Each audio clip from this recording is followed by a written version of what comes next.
Hi everybody, it's Patty Life from Naturally Organic Essentials. I'm here today to talk to you about sleep. Ideas on how to fall asleep faster, how to stay asleep longer, and how to wake up rested and refreshed and ready for your day. There are a lot of different things that can impact our quality of sleep. Things like foods and beverages, things like medications, and anxiety and stress. Today we're going to talk about the things that we actually can have control over. So let's start with caffeine. Caffeine is wonderful for waking us up in the morning. However, when it comes to sleeping at night, it can be our arch enemy. There's about 95 milligrams of caffeine in a cup of coffee. But the problem is most people don't drink just a single cup of coffee because a serving of coffee is 6 ounces. Who does that? I know I sure don't. There is caffeine in colas, there's caffeine in large amounts in energy drinks, and there's also caffeine in chocolate. I know nobody wants to believe that, but it is absolutely true. It's not much, it's about 12 milligrams for a 1 ounce serving, so just keep the servings low. The reason that caffeine is an issue is because it has a half-life of 5 to 6 hours. And so what that means is it takes 5 to 6 hours for your body to eliminate half of the caffeine that you consumed. So when you're looking at, 25 milligrams versus 400 milligrams of caffeine, it's going to take a lot longer for your body to eliminate that 400 milligrams. So as a general rule, we like to say that you should avoid any caffeinated products within about 5 to 6 hours of bedtime. For me personally, I cannot drink any caffeine after 12 noon because it really has a strong effect on me.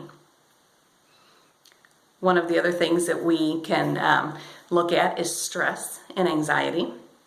When we go through our day and we are very stressed and then we get home and we want to go to bed at night and we just have all kinds of stuff going on in our head, this brain chatter kind of stuff, it's really hard to fall asleep. So one of the things that I like to do is I'd like to use essential oils. Roman chamomile is a very, very nice essential oil to use for falling asleep at night. It helps to relax not only your brain, but also your muscles, and it just takes away a lot of tension. The thing that I like to do with Roman chamomile is I would like to put about 2 drops in a diffuser, and I would like to add about 3 drops of lavender essential oil with it, and just turn it on in the bedroom just before I go to bed. And my diffuser actually runs for about 4 to 6 hours. Sometimes I can run it up to 8 hours. I generally don't. I just set it on a 4-hour setting and let it go, and that's enough to keep me through the night without having to wake up. We can't talk about using essential oils for sleep if we're not going to address the issue of lavender. People either love lavender or hate lavender, but it is the most used essential oil for sleep, and it is the most studied essential oil for sleep. So it really is what they say that it is. It's the king of the oils. If you don't know what to use, grab the lavender because it really is just a wonderful oil for sleep. So putting it in a diffuser is a nice thing to do. Another thing that you can do is you can put it into your bathtub.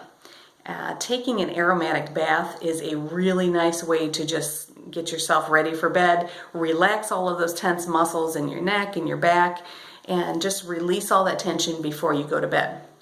Now there are specific ways of taking an aromatic bath. Because oil and water don't mix, you really need to make sure that you are going to emulsify that oil. And so what I mean by that is adding the essential oil to something that has fat in it. I like to use whole milk. I've actually used coffee creamer in the past if I haven't had whole milk. You can use 2% milk. Skim milk won't work for you. So mix about 8 drops of essential oil. You can use lavender, or you could even use chamomile in your bath if you choose. Mix it in a shot glass with the milk and just stir it up. When you go and run your bath water, you can actually add it straight to the bath water. You won't notice that there's milk in there at all. It won't leave a ring in your tub or anything like that, but it helps to break down those droplets of oil into manageable sizes so that they actually stay suspended in the water instead of floating on the surface. Now, a thing that I also like to add to an aromatic bath is Epsom salts. It is also known as magnesium sulfate. And your body, being covered in skin, the skin is your largest organ in your body. And when you are soaking in magnesium sulfate, your body tends to absorb a little bit of that magnesium. And magnesium is wonderful for helping you to fall asleep as well. So about a cup of Epsom salts into the bathtub, a shot glass of milk, 8 drops of an essential oil, and soak for about a half hour before bedtime. When you hop out of the tub, get yourself dried off, get ready for bed, and just hop right into bed, and you will be amazed at how much more relaxed and ready to sleep you are. Now, another thing that I like to do is my favorite oil of all time for sleep is called vetiver. Vetiver is a very, very thick oil. It is steam distilled from the roots of the vetiver plant. It looks like a grass. And it is so thick that you actually have to pop out that little dropper cap that's on the end of the bottle because it just will not come out. I like to take that vetiver oil and I put it on the reflexology points on the pads of my fingers and pads of my thumbs and the pads of my big toes and rub it in. And the reason that I put it in those areas is those are the reflexology points for the brain. And so when you're stimulating those areas, you're telling your brain it's time to go to sleep. The thing that I notice when I'm using vetiver oil is that I stay asleep all night long. I have very, very vivid dreams. They're always happy dreams, but I remember them. And I remember colors and I remember smells and I remember everything about them. And so to me, that means that I am getting into that really good deep REM sleep, which is the restorative type of sleep that your body actually needs. So vetiver, the reason that I use vetiver is when I go to bed at night and I fall into bed completely exhausted. I'm ready to go to sleep and my mind is just chattering away. I've got so much going on in my head. It's like there's no possible way I'm going to go to sleep. Vetiver is the perfect one. I call it my brain chatter oil. So that one, rub it right on those reflexology points and you're golden. A couple other things that we should talk about when we're talking about trying to get a better night's sleep are some of the things that are going on around us. First of all, the ambient temperature of your room. Studies have actually shown that dropping the temperature of your bedroom between 60 and 65 degrees is absolutely perfect for getting a better night's sleep. Now, another thing that we should consider is what we're eating before bedtime.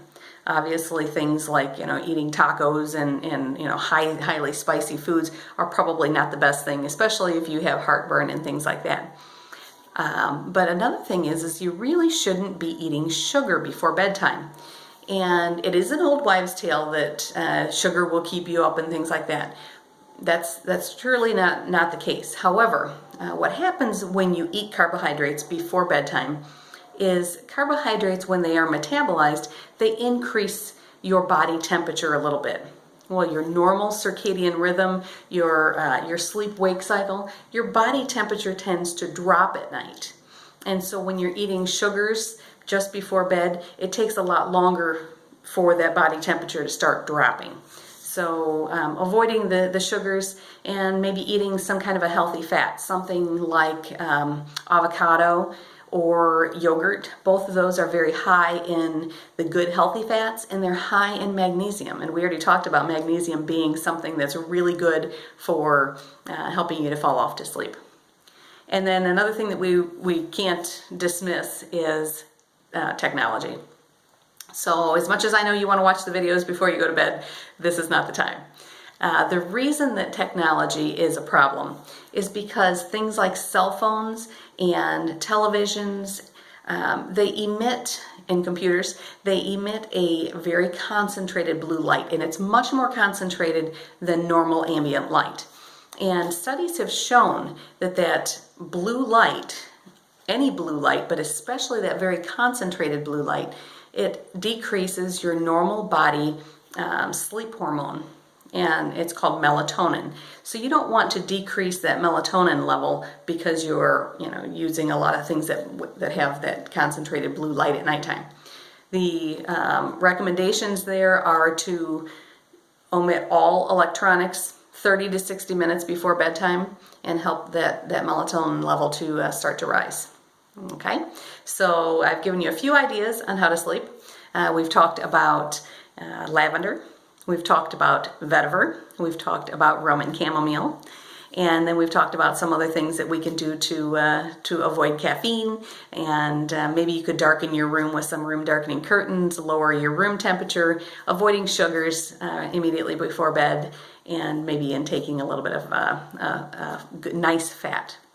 So if you have any more questions or concerns, or if you would love to learn more about sleep, whether it's for yourself, whether it's for perimenopausal stuff and you're having hot flashes all night long, whether it is to get your children to sleep before a school day tomorrow because they're all keyed up, or whether it's helping your elderly parents to fall asleep or to stay asleep longer.